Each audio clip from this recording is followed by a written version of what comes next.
출생의 비밀. 김태실. 시대를 거쳐오며 출산율은 정부의 시책에 따라 달라졌다. 한국 전쟁을 겪은 후 삶이 공곤하던 때는 많이 낳지 말자고 외쳤고, 21세기에 들어서는 많이 낳자고 외친다. 자신의 의지를 굽히지 않고 스스로의 계획을 펼치는 사람이 있는가 하면 정부의 시책에 마음을 담아 시대를 따르는 사람도 있다. 한국은 지금 저출산 국가이다. 이런 현상은 60년 전부터 펼쳐온 산하 제한의 결과이다. 그 시대에 태어난 사람 중 몇몇은 서러운 출생의 비밀을 갖고 있다.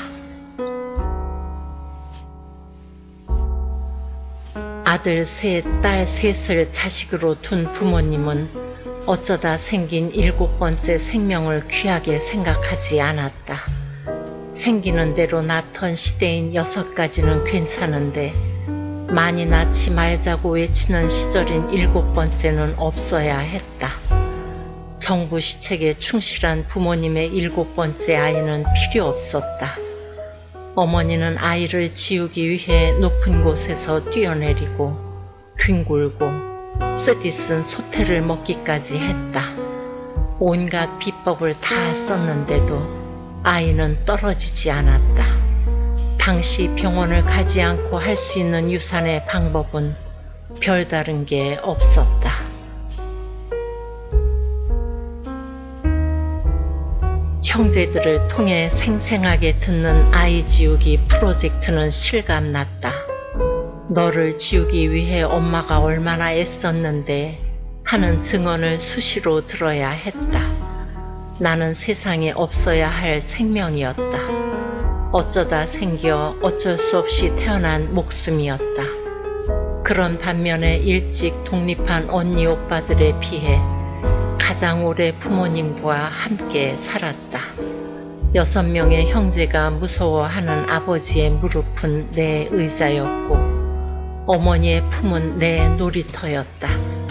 마치 손녀를 키우는 할아버지 할머니처럼 부모님의 운동장 같은 품에서 자랐다.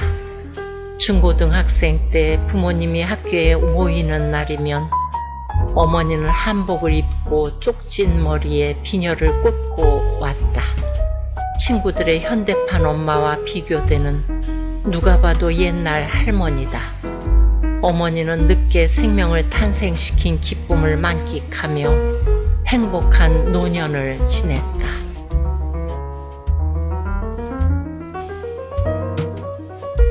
사람들은 자신의 의지와는 상관없이 출생의 비밀을 간직하기도 한다. 한치의 의심 없이 믿고 있던 부모님이 자신을 낳아준 부모가 아니라는 사실을 알게 되거나 생모로부터 거절되는 일이다. 왕씨 몰살을 할 때의 조선에서는 왕씨 성을 드러낼 수 없었고 처첩제도가 존재하던 과거에 본처 소생이 아닌 자녀의 삶은 비참했다. 병원에서 아이가 뒤바뀌는 상황은 또 얼마나 잔인한가. 그런 일로 나는 누구인가, 어디에서 어떻게 태어났는가, 살아야 하나 죽어야 하나 하는 끝없는 질문과 좌절에 휩싸여 괴로워하게 된다. 윌리엄 제임스는 생각이 바뀌면 태도가 바뀌고 행동과 습관이 바뀌며 결국 인격과 운명이 바뀐다라고 했다. 세상에 태어난 생명은 모두 소중하다. 다른 사람이 뭐라 하든 그게 중요하지 않다. 방황하지 말자.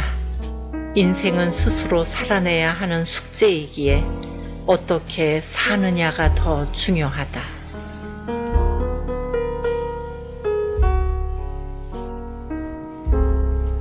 한 남자를 만나 결혼을 하며 부모 곁을 떠났다. 그 시대는 골목마다 딸아들 구별 말고 둘만 낳아 잘 기르자는 표어가 붙는 때였다. 나는 아무 걱정 없이 자식 둘을 낳았다. 높은 곳에서 뛰어내리거나 소태를 먹을 필요도 없었다. 할아버지 할머니 같던 친정 부모님이 세상을 떠나고 언니 오빠들을 부모처럼 의지하게 되었다. 세월 따라 형제들도 나이가 들어 깊은 노인 대열에 서 있다. 가장 젊은 7번째가 걱정하고 챙겨야 할 상황이 되었다. 큰언니가 수술했을 때 형제들에게 연락해 함께 병원을 찾아가고, 퇴원했을 때는 음식을 장만해 집에 가서 보살폈다. 오빠, 언니들의 소식을 취합해 교환원처럼 서로에게 전해주고 자주 안부를 물으며 형제를 키웠다. 언제부턴가 너 안 나왔으면 어떡할 뻔했니? 소리를 듣게 되었고, 지금은 귀에 딱지가 앉을 정도로 듣고 산다. 정부 시책은 시간에 따라 바뀌었다. 둘도 많다. 잘 키운 딸 하나 열아들 안 부럽다는 표어에 하나씩만 낳아도 삼천리는 초만원이라고 했다. 산하제한 정책으로 소중한 생명이 탄생이란 이름을 부여받지 못했고 아예 빛을 볼 수 없는 상황이 되는 것이다. 자유롭지만 외로운 외동이 늘었다. 21세기에 들어 저출산의 추세가 심상치 않다고 느낀 정부가 뒤늦게 출산 장려 정책으로 돌아섰다. 자녀에게 가장 큰 선물은 동생입니다. 한 자녀보다는 둘보다는 셋이 행복합니다. 라는 다자녀 선호 표어가 등장했다.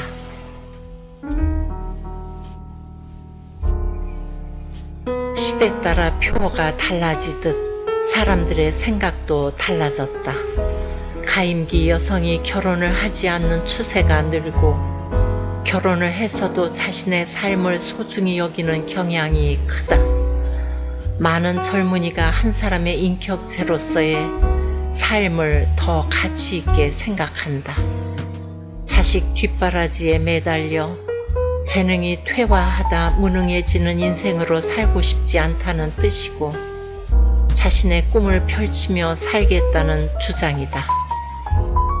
이런 시국에 세상에 태어나지 못한 무수한 생명에 비해 탄생의 축복을 받은 사람들은 어떠한 악조건 속에서도 태어났다. 아무도 우리의 삶을 막을 수 없고 태어난 이상 행복하게 살 권리가 있다. 출생의 비밀은 우리의 인생을 바꾸어 놓지 못한다. 가슴 아픈 기억에 매이지 말고 개체로서의 나로 살아가자. 세상이 뭐라 해도 꿋꿋이 살아가자.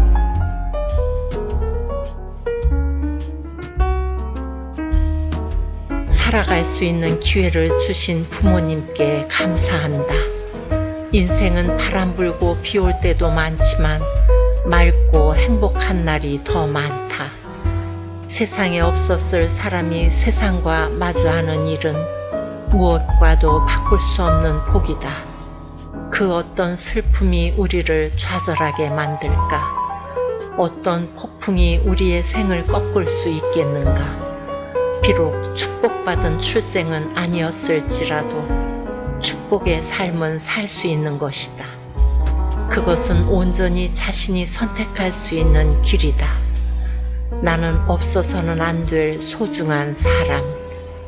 죽음을 뚫고 태어난 생명이기에 따뜻한 기운을 퍼뜨리고 사람들의 가슴에 온화한 빛을 전하며 산다. 내 행동 반경만큼 세상은 조금 더 밝아졌으리라 믿는다. 함께 어울려 사는 세상에 작은 빛을 켜고 그 빛 하나씩 나누어 주며 서로 행복하게 사는 것은 태어난 사람이 해야 할 일이다. 너 안 낳았으면 어떡할 뻔했니? 안 낳았으면 그만큼 세상은 어두웠을지도 모른다.